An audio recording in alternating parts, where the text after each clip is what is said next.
मत्ती की पुस्तक अध्याय 13। उसी दिन यीशु घर से निकलकर झील के किनारे जा बैठा और उसके पास ऐसी बड़ी भीड़ इकट्ठी हुई कि वह नाव पर चढ़ गया और सारी भीड़ किनारे पर खड़ी रही। और उसने उनसे दृष्टांतों में बहुत सी बातें कही कि देखो, एक बोने वाला बीज बोने निकला। बोते समय कुछ बीज मार्ग के किनारे गिरे और पक्षियों ने आकर उन्हें चुग लिया। कुछ पथरीली भूमि पर गिरे जहाँ उन्हें बहुत मिट्टी न मिली, और गहरी मिट्टी न मिलने के कारण वे जल्द उग आए। पर सूरज निकलने पर वे जल गए और जड़ न पकड़ने से सूख गए। कुछ झाड़ियों में गिरे और झाड़ियों ने बढ़कर उन्हें दबा डाला। पर कुछ अच्छी भूमि पर गिरे और फल लाए, कोई 100 गुना, कोई 60 गुना, कोई 30 गुना। जिसके कान हो वह सुन ले। और चेलों ने पास आकर उससे कहा, तू उनसे दृष्टांतों में क्यों बातें करता है? उसने उत्तर दिया कि तुमको स्वर्ग के राज्य के भेदों की समझ दी गई है, पर उनको नहीं। क्योंकि जिसके पास है उसे दिया जाएगा और उसके पास बहुत हो जाएगा, पर जिसके पास कुछ नहीं, उससे जो कुछ उसके पास है वह भी ले लिया जाएगा। मैं उनसे दृष्टांतों में इसलिए बातें करता हूँ कि वे देखते हुए नहीं देखते और सुनते हुए नहीं सुनते और नहीं समझते। और उनके विषय में यशायाह भविष्यद्वक्ता की यह भविष्यवाणी पूरी होती है कि तुम कानों से तो सुनोगे पर समझोगे नहीं, और आंखों से तो देखोगे पर तुम्हें न सूझेगा।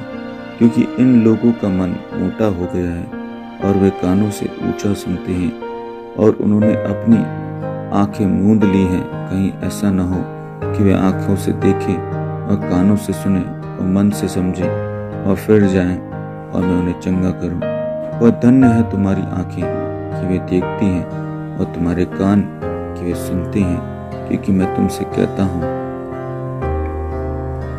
कि बहुत से भविष्यवक्ताओं ने और धर्मियों ने चाहा कि जो बातें तुम देखते हो देखें पर न देखी, और जो बातें तुम सुनते हो सुने पर न सुनी।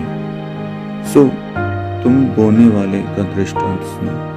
जो कोई राज्य का वचन सुनकर नहीं समझता, उसके मन में जो कुछ बोया गया था उसे वह दुष्ट आकर छीन ले जाता है।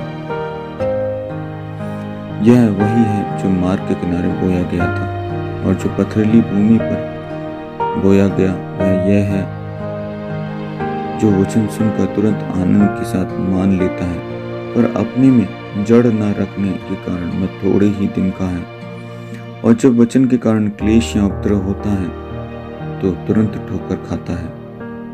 जो झाड़ियों में बोया गया वह यह है जो वचन को सुनता है, पर इस संसार की चिंता और धन का धोखा वचन को दबाता है और वह फल नहीं लाता। जो अच्छी भूमि में बोया गया यह वह है जो वचन को सुनकर समझता है और फल लाता है, कोई 100 गुना, कोई 60 गुना और कोई 30 गुना। उसने उन्हें एक और दृष्टांत दिया कि स्वर्ग का राज्य उस मनुष्य के समान है जिसने अपने खेत में अच्छा बीज बोया। पर जब लोग सो रहे थे तो उसका बैरी आकर गेहूं के बीच जंगली बीज बोकर चला गया। जब अंकुर निकले और बालें लगी तो जंगली दाने भी दिखाई दिए। इस पर गृहस्थ के दासों ने आकर उससे कहा, हे स्वामी, क्या तूने अपने खेत में अच्छा बीज ना बोया था? फिर जंगली दाने के पौधे उसमें कहां से आए? उसने उनसे कहा, यह किसी बैरी का काम है। दासों ने उससे कहा, क्या तेरी इच्छा है कि हम जाकर उनको बटोर लें? उसने कहा, ऐसा नहीं, ना तो न हो कि जंगली दाने के पौधे बटोरते हुए उनके साथ गेहूं भी उखाड़ लो। कटनी तक दोनों को एक साथ बढ़ने दो, और कटनी के समय मैं काटने वालों से कहूँगा, पहले जंगली दानों के पौधे बटोर कर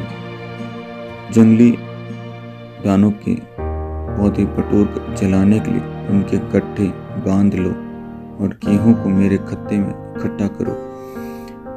उसने उन्हें एक और दृष्टांत दिया कि स्वर्ग का राज्य राई के एक दाने के समान है, जिसे किसी मनुष्य ने लेकर अपने खेत में बो दिया।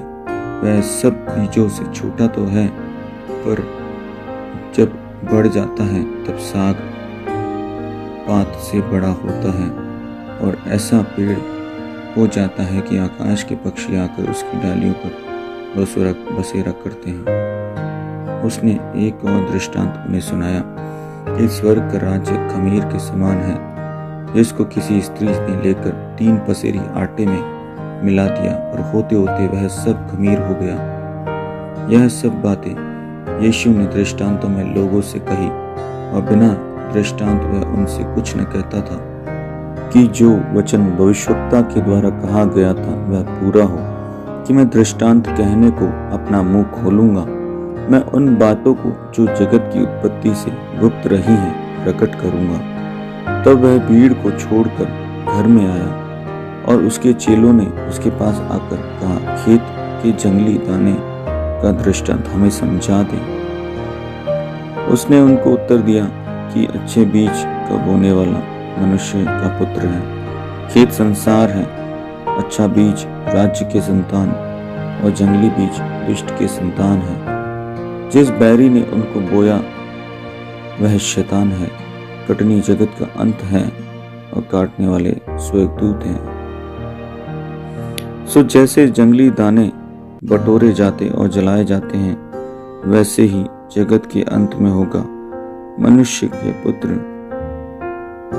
मनुष्य का पुत्र अपने स्वर्गदूतों को भेजेगा और वे उसके राज्य में से सब ठोकर के कारणों को और कुकर्म करने वालों को इकट्ठा करेंगे और उन्हें आग के कुंड में डालेंगे। वहां रोना और दांत पीसना होगा। उस समय धर्मी अपने पिता के राज्य में सूर्य की तरह चमकेंगे। जिसके कान हो वो सुन ले। स्वर्ग का राज्य खेत में छिपे हुए धन के समान है, जिसे किसी मनुष्य ने पाकर छिपा दिया और मारे आनंद के जाकर और अपना सब कुछ बेचकर उस खेत को मोल लिया। फिर स्वर्ग का राज्य एक व्यापारी के समान है, जो अच्छे मोतियों की खोज में था। जब उसे एक बहुमूल्य मोती मिला तो उसने जाकर अपना सब कुछ बेच डाला और उस मोती को ले लिया। फिर स्वर्ग का राज्य उस बड़े जाल के समान है जो समुद्र में डाला गया और हर प्रकार की मछलियों को समेट लाया। जब भर गया तो उसको किनारे पर खींच लाए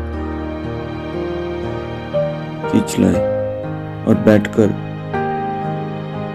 अच्छी तो बर्तनों में इकट्ठा किया और निकम्मी फेंक दी।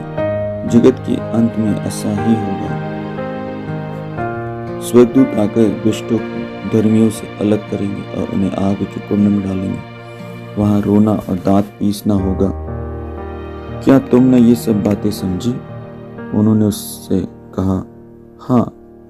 उसने उनसे कहा, इसलिए हर एक शास्त्री जो स्वर्ग के राज्य का चेला बना है उस गृहस्थ के समान है जो अपने भंडार से नई और पुरानी वस्तुएं निकालता है।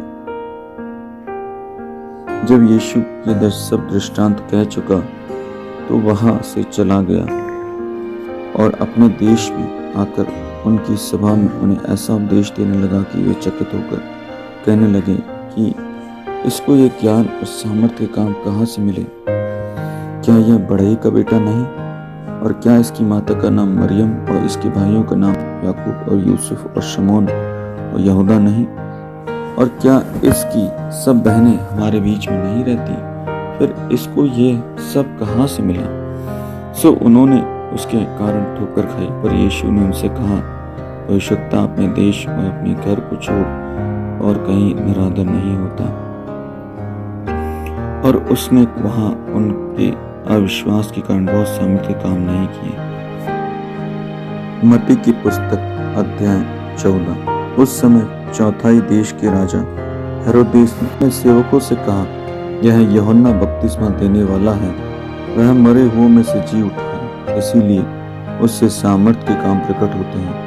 क्योंकि हेरोदेस ने अपने भाई फिलिप्पुस की पत्नी हेरोदियास के कारण यूहन्ना को पकड़कर बांधा और जेल खाने में डाल दिया था, क्योंकि यूहन्ना ने उससे कहा था कि इसको रखना तुझे उचित नहीं है, और वह उसे मार डालना चाहता था, पर लोगों से डरता था क्योंकि वे उससे भविष्यवक्ता जानते थे।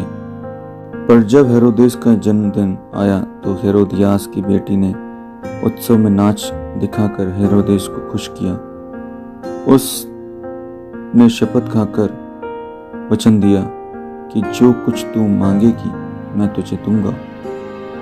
वह अपनी माता की उकसाई हुई बोली, यूहन्ना बपतिस्मा देने वाला का सिर थाल में यही मुझे मंगवा दे। राजा दुखित हुआ, पर अपनी शपथ के और साथ बैठने वालों के कारण आज्ञा दी कि दे दिया जाए, और जेल खाने में लोगों को भेजकर यूहन्ना का सिर कटवा दिया, और उसका सिर थाल में लाया गया और लड़की को दे दिया गया, और वह उसको अपनी माँ के पास ले गई। उसके चेलों ने आकर उसकी लोथ को ले जाकर गाड़ दिया और जाकर यीशु को समाचार दिया। जब यीशु ने यह सुना तो नाव पर चढ़ा, वहां से किसी सुनसान जगह एकांत में चला गया, और लोग यह सुनकर नगर नगर से पैदल उसके पीछे हो लिए। निकलकर बड़ी भीड़ देखी और उन पर तरस खाया, और उसने उनके बीमारों को चंगा किया। और जब सांझ हुई तो उसके चेलों ने उसके पास आकर कहा, यह तो सुनसान जगह है और देर हो रही है, लोगों को विदा किया जाए कि वे बस्तियों में जाकर अपने लिए भोजन मोल ले। यीशु ने उनसे कहा, उनका जाना आवश्यक नहीं, तुम ही इन्हें खाने को दो। उन्होंने उससे कहा, हमारे यहाँ पास 5 रोटी और 2 मछलियों को छोड़ और कुछ नहीं है। उसने कहा, उनको यहाँ मेरे पास ले आओ।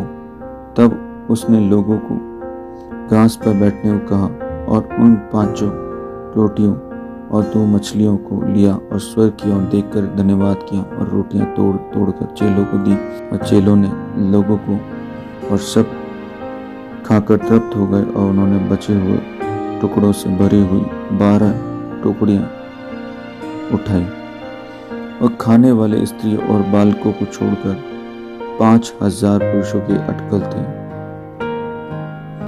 और उसने तुरंत अपने चेलों को बरबस नाव पर चढ़ाया कि वे उससे पहले पार चले जाएं, जब तक कि वह लोगों को विदा करे। वह लोगों को विदा करके प्रार्थना करने को अलग पहाड़ पर चढ़ गया, और सांझ को वहां अकेला था। उस समय नाव झील के किनारे, झील के बीच लहरों से डगमगा रही थी, क्योंकि हवा सामने की थी।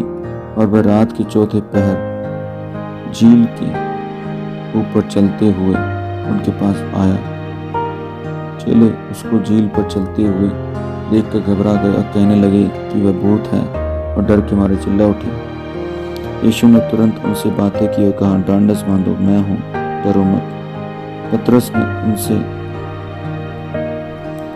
उनको उत्तर दिया, हे प्रभु, यदि तू ही है तो मुझे अपने पास पानी पर चल के आने की आज्ञा दे। उसने कहा, आ।